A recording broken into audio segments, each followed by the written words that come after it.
একজন দরিদ্র জেলে নিজের পরিবারের ভরণ পোষণ চালানোর জন্য প্রতিদিন সমুদ্রের তীরে মাছ ধরতে যেত। একদিন সেই সমুদ্রে সে একটি অমূল্য মাছ পেল, যার দাম ছিল $1,00,000। সেই জেলে খুব খুশি হলো। সে ভগবানকে ধন্যবাদ জানালো এবং ভাবলো, আজ এই মাছ বিক্রি করে আমি আমার সমস্ত ঋণ শোধ করে দেব। সে খুশি মনে সেই মাছটি নিয়ে বাড়ি ফিরছিল। ঠিক তখনই একজন শক্তিশালী মানুষের নজর ওই মাছের উপর পড়ল। সে জানতো যে এই মাছটি অমূল্য। সে বলল, এই মাছটি আমাকে দিয়ে দাও। জেলে অনেক বিরোধিতা করলো, কিন্তু সেই লোকটি ছিল অনেক শক্তিশালী, তাই সে জোর করে মাছটি ছিনিয়ে নিল সেই জেলের থেকে। ঠিক তখনই মাছটি ওই লোকটির বুড়ো আঙুলে কামড়ে দিল। লোকটি ডাক্তারকে দেখালো। ডাক্তার ব্যান্ডেজ করে দিলেন এবং বললেন 3 দিন পর আবার চেক করাতে। 3 দিন পর ব্যান্ডেজ খোলা হলো, কিন্তু ঘা যেমন ছিল তেমনই রয়ে গেল। ডাক্তার বললেন, ঘায়ের অংশটুকু কেটে ফেলতে হবে, না হলে পুরো আঙুল নষ্ট হয়ে যাবে। সেই আঙুলটুকু কাটা হলো, ব্যান্ডেজ করা হলো। 3 দিন পর আবার চেক করা হলো।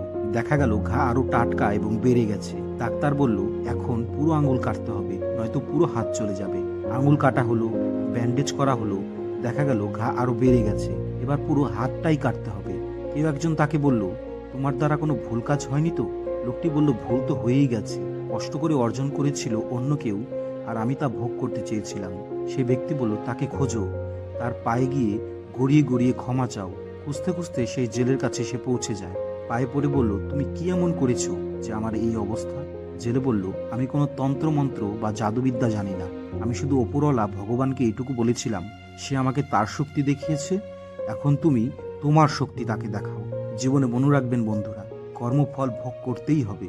আজ যদি তুমি কারোর সাথে অন্যায় করে থাকো, তবে তোমাকে এই জন্মেই তা ভোগ করতে হবে।